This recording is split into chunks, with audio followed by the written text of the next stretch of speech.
Magandang araw mga kabonsai. Welcome po muli sa channel ko, Iwan Bonsai Johnny. Ngayon sa video ito, i-wear natin ang rough na tugas na ito. Maraming mga sanga dito na di pa may-wear. Yung iba na i-wear na ito, kaya lang tinanggalan ko ng mga wear kasi yung mga wear niya ay dumiin na sa kanyang mga balat. Ito yung likod ng ating puno. Doon ang front natin sa kabila. May na carve na rin ako dyan. Yan sa may bandang knock natin. Ngayon, ang gawin natin, i-full wire natin ito para ma-layout na natin yung mga sanga natin dito. Ito yung kaliwa niya.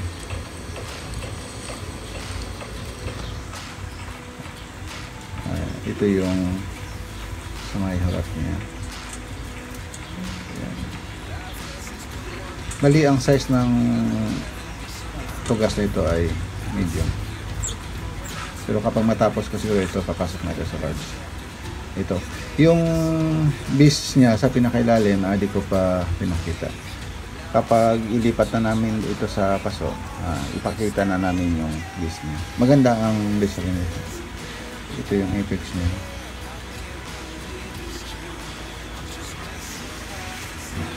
Dito.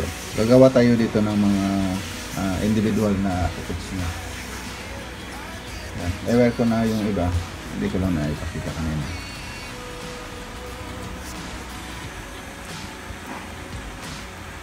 Dito. Ang apex ko dito ay pumagilid siya. Kasi yung pinaka-apex nito kapag nabuo natin yung apex ng samin natin ay matabunan, so kaya yung apex niya ay lumabas. So ganyan ang naging resulta niya. Supporting dito natapos na natin.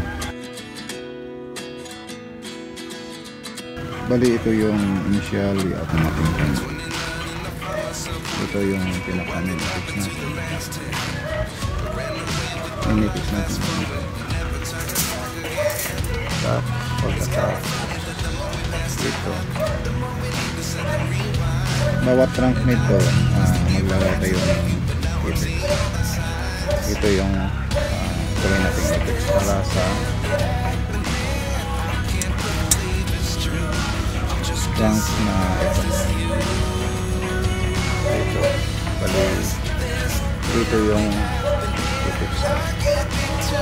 Ito rin. Ito. Since mas malaki ito kaysa dito, ito mas maliit siya. So, maglagay tayo ng apex dito na mas pataas. I-compare natin sa apex na mas kasi maliit ang front natin. Maliit ang front niya kaya hanggang dito lang. Ang isang ito kali hanggang dito. So kapag natapos ito, dito yung isang apex niya at saka dito yung isang apex niya. Ditong apex niya at saka yung apex ng pinaka natin na puno dito. Ito may isang tayo dito, kaya lang maliit, so hindi na natin gawa ng apex dito. Yung sanga niya inalabas lang dito papunta dito kasi di tayo makagawa ng apex yan dahil may sanga tayo dito. So kapag may dahon ito, matabunan na ito dito.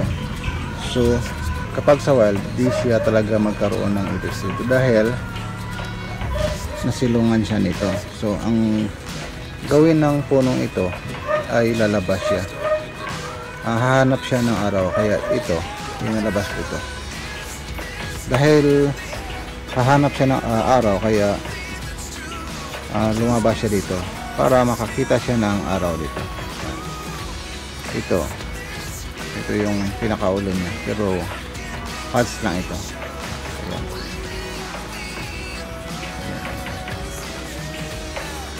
Dito sa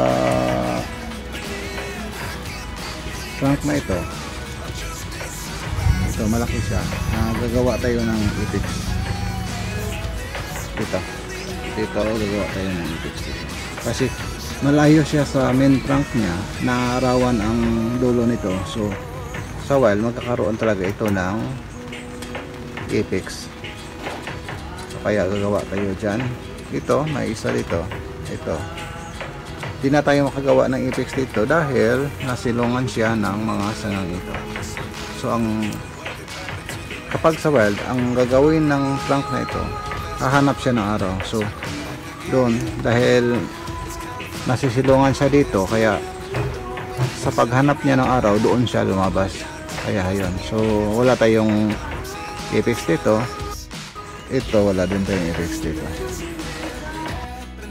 Dito sa trunk na ito, yung gagawin nating ipix dito ay mas mataas hanggang dito siya i-compare sa isang trunk natin dito na pangatlo sa laki. So, dito mas mataas dito at saka ito mas mababa.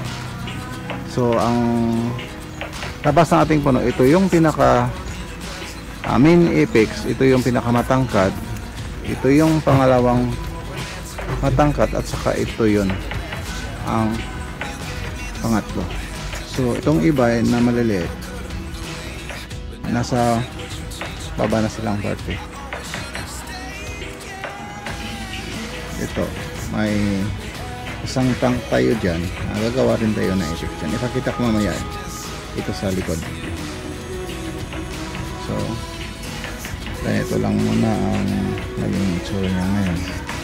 Tatapusin ko pa ang parting dito. Tapusin ko ngayon at saka samay bandang likod. At pagkatapos ipakita ko ang magiging resulta nito. So ito yung layout natin. Medyo magulo pa ngayon.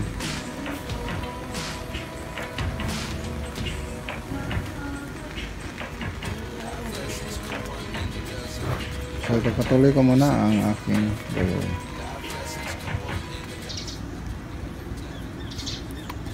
Ito na siya, na tapos na nating diwar lahat. Ayan. Punan muna natin ng close up na video. So ngayon, mapapansin natin na may mga kanya-kanya na itong mga apex. Ito yung apex ng trunk na ito. Kaya sinabi ko kanina, itong trunk na ito at saka yan, wala yung apex kasi nasilungan siya ng yung trunk natin dito. Kanina natapos ko na ito. So ito yung apex natin, saka yung apex natin dito. Ang sa likod, ito yung gawin kong apex nya. Hindi ko pa na-event yan, na-event ko pa mamaya. So ganyan na ngayon ang itsura ng ating puno.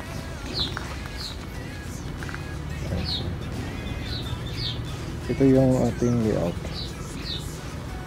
Bali love style ito. Tingnan natin doon sa likod. Iikot natin.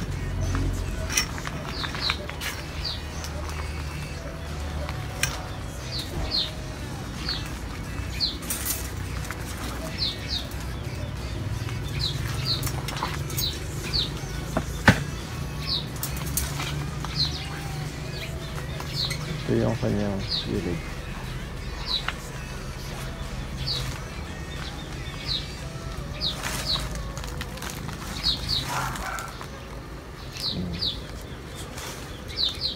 Dito tayo ngayon sa kanyang likod.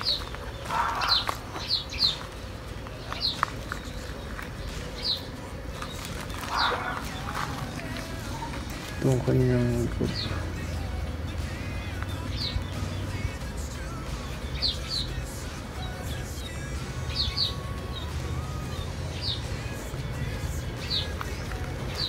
May isa nga pa akong di nilagyan ng wire kasi pinapalaki ko pa. Kaya na isang ito at saka ito, hindi ko muna nilagyan ng wire para mabilis pa siyang lumaki. Kasi kapag nilagyan ko yan ng wire at saka nasa ilalim siya, so medyo tatagal yung kanyang paglaki. Kaya di ko muna nilagyan ng wire para mabilis siyang lumaki.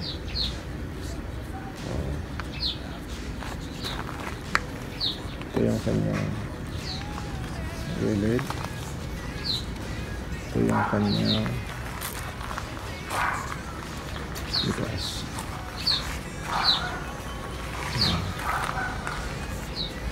So hanggang dito na lang ang video natin ito.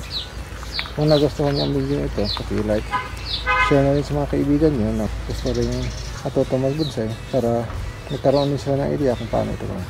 At sa mga di pa pala nakasubscribe sa akin, paki-subscribe na yun at pindutin ang bell notification button para ma-notify kayo sa mga susunod kong gawin. Maraming salamat sa panonood.